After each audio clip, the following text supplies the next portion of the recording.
One news note to share during this live recap: the DEA held its rescheduling hearing this past week in Washington, D.C. The NCIA's Aaron Smith was one of the qualified industry supporters who spoke at the hearing in D.C. He then hopped on a flight to Las Vegas to appear on a panel at MJBiz Con. And there, he ran into Jimmy Young and told him that he thought the DEA judge conducted a very balanced, fair hearing, despite the prohibitionist slant of presenters. Jimmy and Aaron will be talking again this week, and we will have that for you on next week's Cannabis Coast to Coast News show. We continue with our special recap of this year's MJBiz convention in Las Vegas. Hey, we're back here at the MJBiz Con on the floor of the world's largest cannabis trade show. I'm PCMTV Founder Jimmy Young, and yeah, I'm a little left over this morning. I'll admit it. It's okay. I found some great people to talk to right off the bat, thanks to our friends at the Maverick PR Group. And his name is Alex Boone from Botani. Yes, got it right. Yeah, good. The third time. The third time you got it right. That's right. It's all right. Third time's the charm.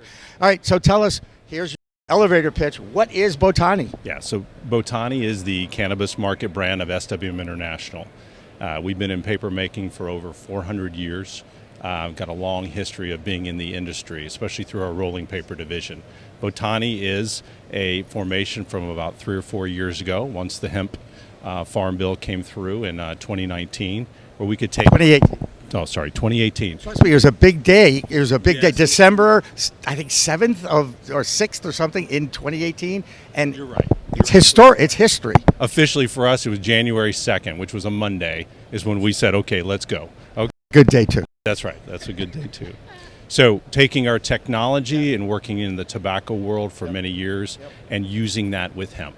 So taking hemp products and making them to usable products for the cannabis industry, such as blunts, wraps, pre-roll, cones, those types of things.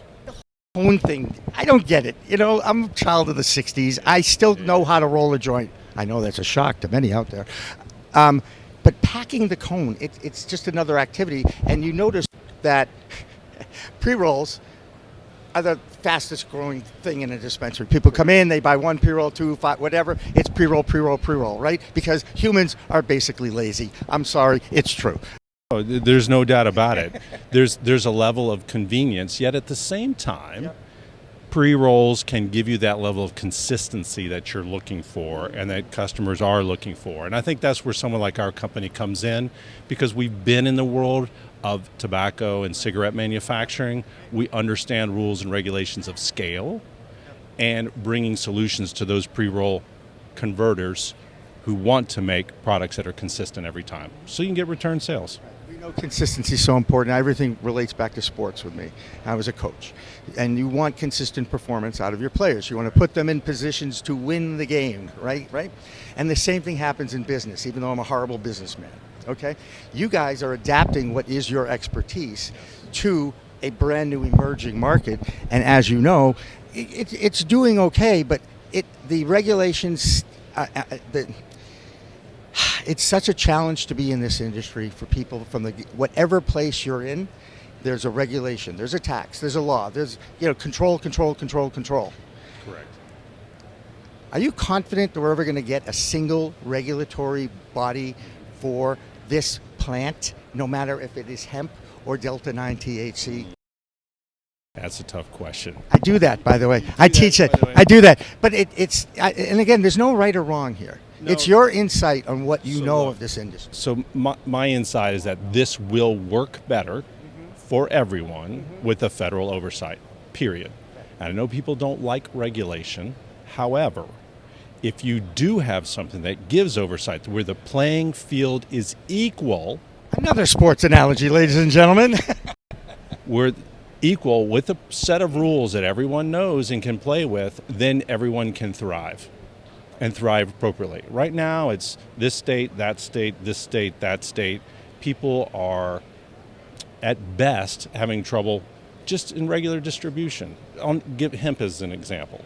Hemp seems to be more problematic than cannabis, THC-based cannabis, because of no different regulations. There's no federal oversight for it at the moment. There wasn't federal due diligence on what they were doing in the 2018 Farm Bill, and that's what pisses me, pardon me, but that's what pisses me off. Do your damn job. You're an elected official. You've agreed to be a public figure.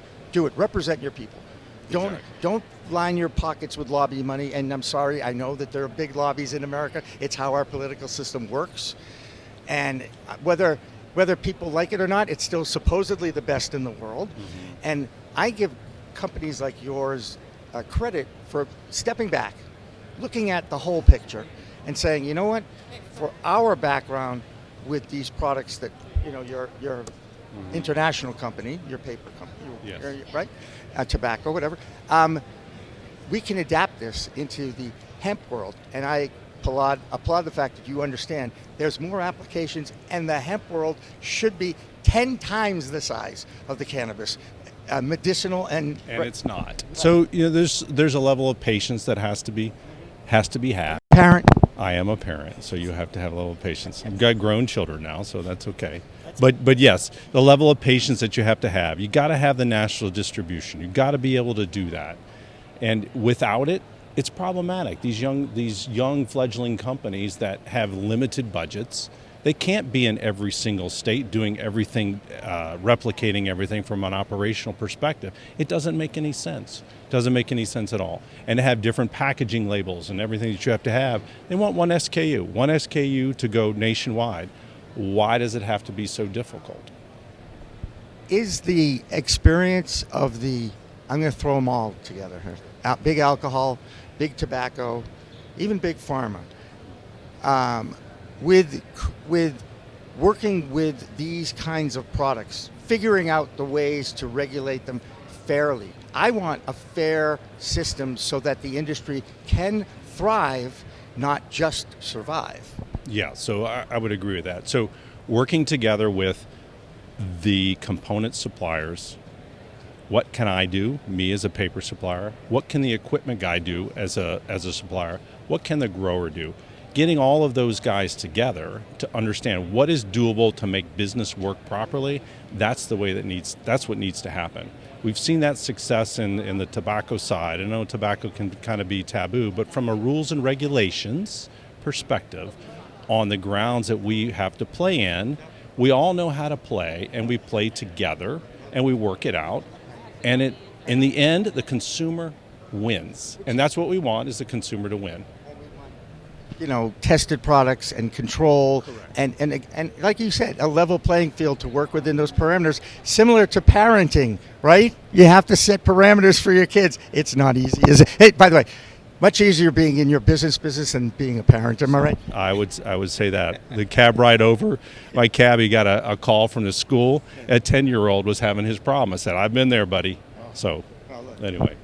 And these days, I don't want to get calls from the schools where my kids are at, let's just say, during the day. No, we do, and I brought up the parenting thing. So here's a question for you, and I think I already know what I think you might say, but I want to ask it anyway. I ask this of a lot of people I interview that know what's going on in this industry, know how our government works. Which of the biggies do you think will eventually be most involved in the cannabis space? And by that I mean, is it big tobacco? Is it big alcohol? Is it big pharma? And we all know we don't want big government. So how do we manage that? Yeah, I don't think it's going to be big pharma. That's just me personally. Even if it goes to Schedule 3, because everybody's talking about it going to Schedule 3 and big pharma. Let me tell you, there's some fear in this industry. Yeah, I'm not that close to it on that side of the business for me to comment appropriately. But if I look at it from a consumer product perspective and how things are manufactured, I think the rules from the big tobacco and big alcohol will be the ones that allow this industry to thrive a little bit more. Yes, I know mom and pops don't want that to take over, so to speak, from that perspective. However, you need leadership like that because the governments are used to the big leadership that occurs in working together to make it happen. Right. If they can suddenly say, hey, this is the way we can make it happen, then likely this big government is going to say, okay, let's do it that way. I mean, and that's just a personal opinion of mine. I believe that it may work, but let's see. Let's see. I appreciate your expertise in sharing your personal opinion as opposed to being the spokesperson for your company, but you're doing a great job at too, by I the way. appreciate that. So what's the future like for you? What would be the best thing to happen to Botani right now?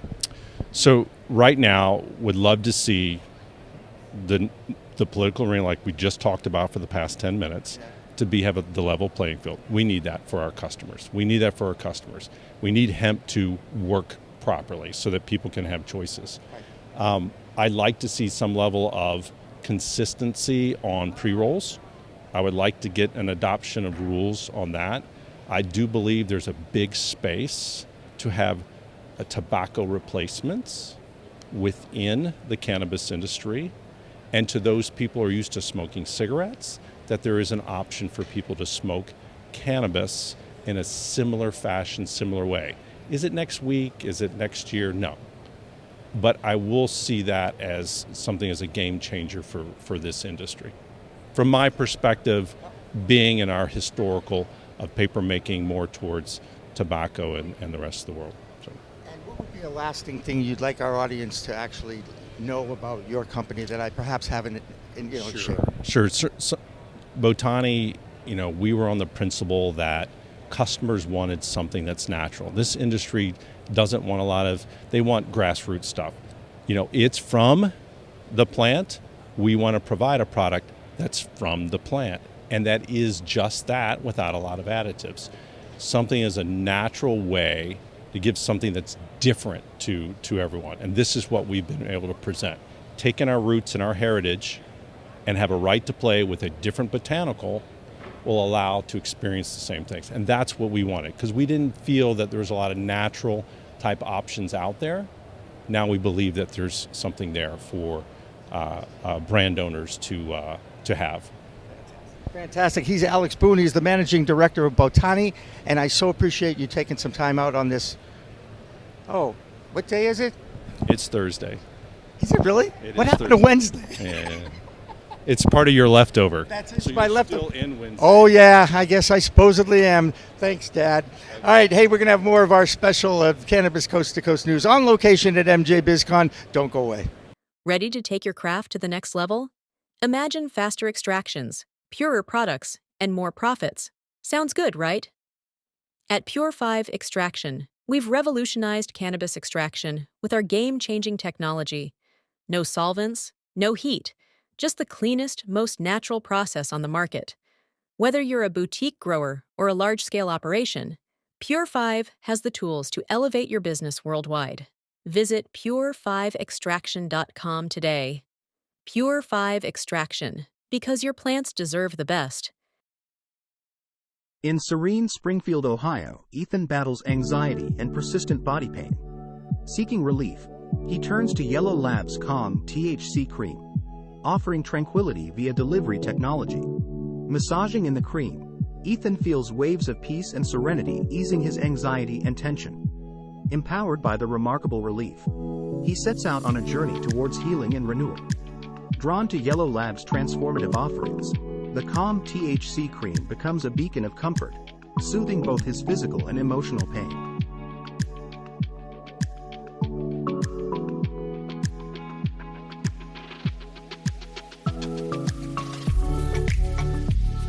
Hi, everybody. Welcome back to the Cannabis Coast to Coast News special report from the floor of MJBiz Con, the world's largest cannabis convention. I am PCMTV Founder Jimmy Young, and I remembered who I am and what I was the founder of. So I want to mention that I'm also here to talk with some pretty cool people, and I got one sitting right next to me now. His name is Max Vansluys, and he is with, well, hang on a second, Dialed In Gummies. And of course, my question is, what makes your gummies so special, Max? Absolutely, Jimmy. So, number one, we are a rosin-based edible, rosin only for our gummies, and we always have been that way. And explain why that gives you an edge. Why is it? What is rosin? Because as I mentioned a little earlier, to me, I'm an old sports guy. There's a rosin bag at the back of the mound of every pitcher in Major League Baseball, but that's not the product that you guys are. It's a concentrate from the plant, which we all know is a female plant, which is another thing. I love to educate people about this industry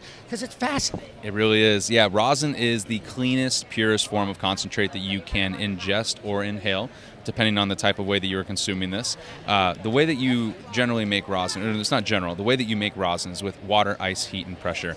Therefore, there are no solvents in the process, and you are getting the truest form of those cannabinoids and terpenes off of the plant in the end process. And therefore, that's what makes our gummies so special in comparison to a lot of other live resin or distillate gummies that are in the market, because you are getting the presence of the true cannabinoids, the minors, and the THC, as well as all the terpenes that are present, which gives you that full spectrum high that is very has become very loved. Desired. Yeah, that's a good desired. And I love the way you use the word consumption instead of use. I just read a great book about the wording of cannabis and marijuana. It's a fantastic book. Anyway, Max, this industry, as you know, we've had what if you step back and look at the whole thing, it's been a market correction over the last few years. Mm-hmm. The government has decided to slow down the green rush. Mm-hmm. And I don't want to get into politics because it's just not a good time for politics. What do you think? Is that accurate? Yeah, that's pretty accurate. All right, fair enough. Anyway, I'm a one-issue voter, just for the record, and it's not my wallet or pocketbook, and most of all, my friends know that, let's just say. All right. Max, what do you think is the future of this industry? What role will the gummies play? What role will the resin, by the way, resin or rosin? Rosin. Rosin as opposed to resin. No, it's a rosin bag. It's the same pronunciation. Well, for the bag it is, yeah, and then for ours it is rosin. And I know the rosin vapes are very desirable too. They can't keep them on shelves right now. They really cannot. Can we talk a little bit about the consumer who walks into a dispensary? Mm-hmm. And of course, I too have walked in a few dispensaries in my lifetime, including the first one I went to in 2013 when I got my medical card in Massachusetts. And I said the first things I said to the bud tender, of course, were, look, I'm X years old.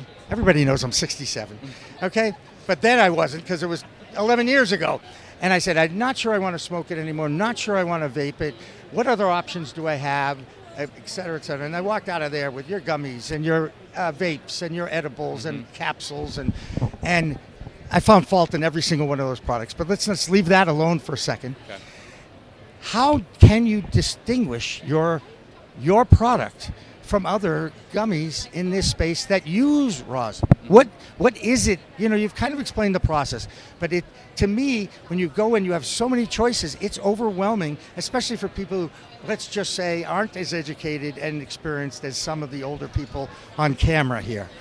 So that's a fantastic question. The ultimate compliment, by the way. It is. Yeah, so what we do to differentiate is our quality, the ingredients that we use. And by using those high-end ingredients, we're able to produce a product that has some of the best texture and flavor and mouthfeel. And when you're making a gummy, you would want to think all of those components are something that a product is being thought about. And those are at the forefront of what we think about when we develop our products. At the end of the day, we want to make a great tasting gummy that has cannabis in it, not a cannabis gummy. So there's a big differentiator there. And to answer your other question, I believe the industry is going the route that you were kind of heading towards. And smoking's obviously still a massive factor and probably one of the biggest selling flower is probably one of the biggest sellers at most retail. However, yeah. I'm not going to interrupt them again, I promise. 50% of the market is flower, followed by pre-rolls, followed by edibles. Yep. And even the vape world has taken a hit a little bit now. In certain markets. In some, it's flying. Like in Ohio, vapes, they cannot keep on shelves. They cannot keep gummies on shelves. But still, to your point, Jimmy, flower is around 40 to 50% of revenue at all retail shops.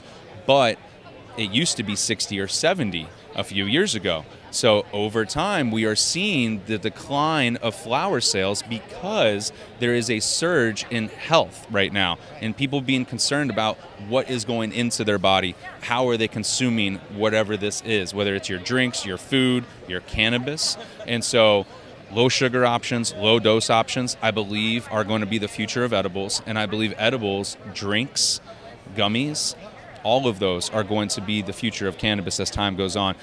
Flower will always be there, but I do feel that over time we are going to see more of that share. And it's going to continue to evolve. This is why the industry is so fascinating to me. There's so many elements.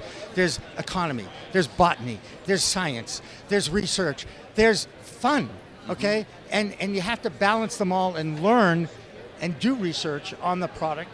But we are in the biggest uncontrolled drug trial in history right now, and we're all part of it. Uncontrolled yet highly regulated, right? It is. The cannabis space is evolving and growing at such a rapid rate right now, but it's so exciting to be here. It really is. I want to talk to you about interstate commerce. Yeah. Because in the industry, everybody says, we need interstate commerce. We need interstate commerce. You've got a gummy that you can replicate in each state because you have intellectual property that is the recipe, the ingredients, it's the recipe, ingredients that you can replicate in other states, right? Yeah, absolutely. That's how we built it. So, and you're in it. You're doing it. Yeah. We are literally expanding into an Ohio market out of Colorado. And how in the world does this not fall onto our lawmakers to understand that it's going on? Interstate commerce is happening in this industry. They're not getting a piece of it because they don't understand it to this day.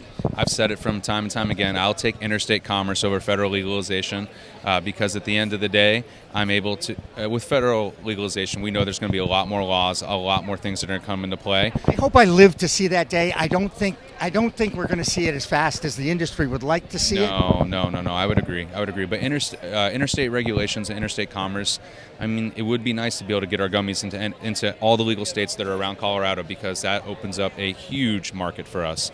But again, with federal legalization, I have concerns about all the new regulations that will come in. And we are now a pharmacy-grade organization. So, I mean, it would be very interesting to see what would happen if that happens. I just want the people in control to make a fair regulatory body that'll be equal playing field, that gives the industry a place and a safe product for the public. We want testing. Both sides of the plant, if you will, want testing and regulation. No doubt. I just don't, I worry about the money grab and the ego that dictates a lot of our policies and how our government works. Well, sorry to get into politics. No, it's okay. I mean, that's a concern almost in any industry, right? We always hope that government's going to do the right thing. Right, exactly. Well, hope is the key word here. And hope's not a plan. I know hope is not a plan, but that's really all we have right now. And to go out and try to make lawmakers make decisions to help the lawmakers understand what they're trying to put into play. Right. And again, hope can also be, a lot of people can look at hope and wish instead of, we're going to make this happen. We're going to make this work. We're going to educate the masses, and we're going to continue to educate our lawmakers because that's the only way we're ever going to move forward with this, right? Yeah, well, we have groups like in Colorado, like the Marijuana Industry Group. In Ohio, you've got OCAN. In Missouri, you've got MOCAN. You got the Cleveland School of Cannabis in Ohio. I love Kevin and his group. Oh, they're fantastic. Our director of operations actually used to teach at the Cleveland School of Cannabis. Nick Halkides has been absolutely fantastic for us in Ohio. And what those organizations are doing for not only the people in the industry, but also to help educate the lawmakers is phenomenal. So are you, Max. Thank you so much. You have tremendous insight, and I can't wait one day to try his products because I get the whole rosin thing. Yeah. Okay? And I can't wait to do it. But Max, thank you so much for spending some time. Appreciate and we're going to continue with our on-the-floor interviews from MJBiz Con in Las Vegas, Nevada. After this, don't go away. Hi, everybody. Matthew Friedlander coming to you from MJBiz Con in Las Vegas. I am the Washington correspondent for Cannabis Coast to Coast News, and I am hanging out down here at Associations Day, the day before the actual conference starts. Associations Day is a gathering of cannabis trade groups from all over the country that are here to network and spread the word about the work that they're doing in their states to create better rules, laws, and regulations for the cannabis industry. I'm here today with the Cannabis Alliance, Washington's largest and most effective cannabis trade group. So I'm going to head back to our booth and continue networking and doing my thing. But that's what I've got for you today from MJBiz Con in Las Vegas, reporting for Cannabis Coast to Coast News.